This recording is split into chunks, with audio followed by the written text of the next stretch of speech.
Hey guys and girls, and welcome back. It's been a busy month with Nintendo Directs and Sony State of Plays flooding the news, but we're capping off September with this year's Tokyo Game Show. And once again, I'm here to give you the essentials of what went down. There was a lot to cover here over the 4 days. This video might be a bit longer than normal, sorry about that, but please leave a like and subscribe if you want to, and let's jump straight in. Nothing huge on the Thursday, but first up was a presentation from Gamera Games, a publisher based in Shanghai. They gave us a trailer for the Dark World Karma, which is a narrative-driven psychological horror game. Some interesting environments to explore, and looks strange. Not sure if I've pegged it as a hardcore horror. Wasn't much else to the trailer, to be honest. Coming out Q2 of next year. We also then had trailer for Fueled Up, which is a fun party game where you work together to fix a spaceship, whilst everything goes tits up around you. It looks chaotic, loony, and there's some cool bosses to face off against too. Coming out October the 13th. And lastly was a great trailer for AWAKENER Risen. Looks to be a medieval fantasy action-adventure game where you customize your own character with different weapon types to basically wreck a bunch of monsters. The combat seems pretty flashy, and it looks like you can form parties to roam dungeons. Could be one to look out for. Coming out some point next year. Friday the 15th gave us much more to look at, with the first thing lined up being Xbox's live showcase. They touched more on Persona 5 Royal coming to Xbox. It's one of the best JRPGs out there, and it's worth playing if you haven't already.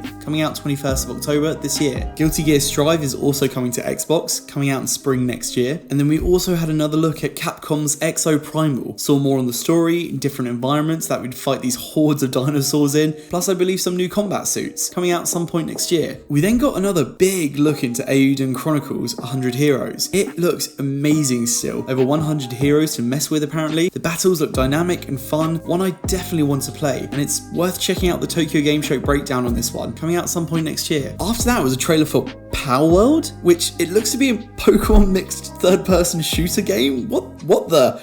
You catch monsters, open world travel. I mean, it looks great. There's some rockets on their back. What the fuck is this? It's wild. I really want to try this. Coming out next year. After Xbox, we had a 1 hour showcase for One Piece Odyssey. Saw loads of the areas that you traverse and the movement with the battle mechanics. I quite like the turn-based strategy combat style, but the overworld exploring seems a bit slow and dull and very linear. But the presentation does look good, and I'm sure the story will be one that pleases One Piece fans. Out January the 13th. Next up was a presentation from Capcom. First thing they announced was that Monster Hunter Rise SUNBREAK will be getting a second free update with some new monsters, some joke skins for layered weapons, as well as a bunch of other cosmetic extras. Coming out end of September. Resident Evil Village is getting a gold edition, which bundles the main game and the expansion together. This expansion will be a third-person mode for the whole game, a new story called Shadows of Rose playing as Ethan's daughter, and will be out 28th of October. We then got a pretty deep dive into Exoprimal, showing us that same trailer from the Xbox presentation, but then expanding on it with new information on some of the character creation we'll get, enemy dinosaurs, as well as the teammates in the main story.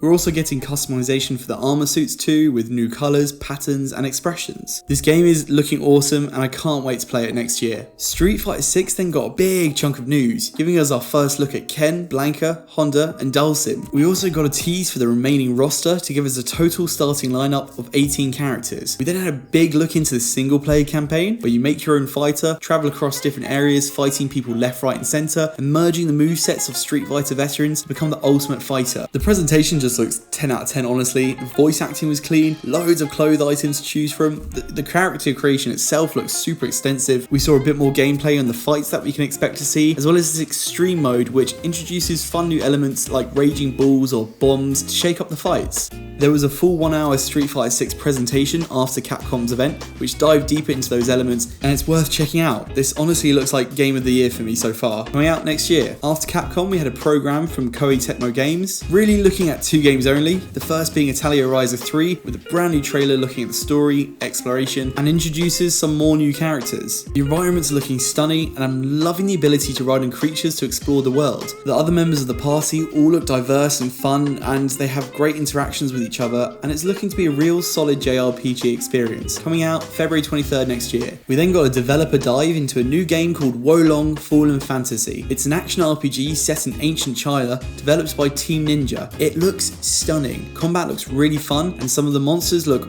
awesome. There's like a jacked up Tony the Tiger, which just looks metal. Loads of weapon choices, customization options for your character. It's coming out next year, and I believe it's definitely one to keep an eye out for. There's a free demo on the PlayStation and Xbox stores, but it's only there for the next 10 days, so go try it out if you're interested. Following that was Sega's time to shine, which gave us a new trailer and developer deep dive for Sonic Frontiers. We saw Sonic take on a ginormous looking boss, and we were teased with the involvements of the Chaos Emeralds, and with that, Super Sonic as well. The open world map is just looking way more in depth since we last saw it, and the more I see of this, the more interested I am to try it. Coming out November the 8th, so not far off now. We then had a deeper look into Like a Dragon, Ishin. This remake is looking great. Character models are looking very detailed, gory, intense battles with multiple styles to choose from. There also seems to be a huge amount of mini games and events to enjoy, such as fishing and karaoke. Coming out February next year.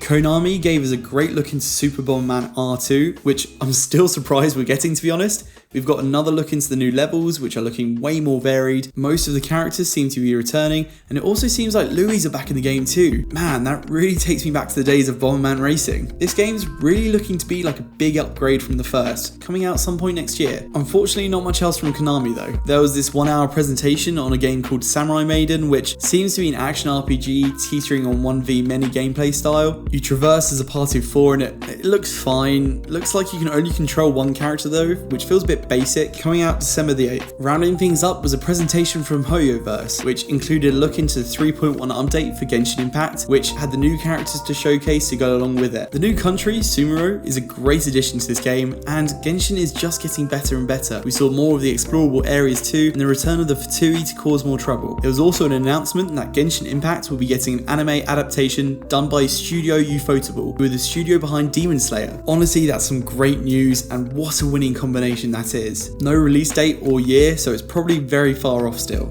Honkai Star Rail had a deep dive too, showing us some great gameplay, more characters, and a bigger look into the story. Again, this is just looking better and better each time I see it too, and I recommend checking this one out if you're a fan of turn-based RPGs. Coming out PC 2023. Zenless Zone Zero also had a 20-minute introduction video, and that was very fun to watch. The world looks so in-depth and interesting, and we had a great dive into the battle mechanics, which also look insanely fun. Not as much open world as I thought, it seems to be more level based, but the flashy fighting mechanics looks more than enough to get hyped over. Coming out some point next year. Please be on PlayStation. And those are the main things brought to the table this weekend, guys. Hopefully you found this video helpful. I recommend checking out the full trailers of the stuff you found interesting, but let me know what your favourite things of the weekend were in the comments below. And as always guys, stay tuned for more reviews on movies, anime and video games. Until next time, take care. Bye bye.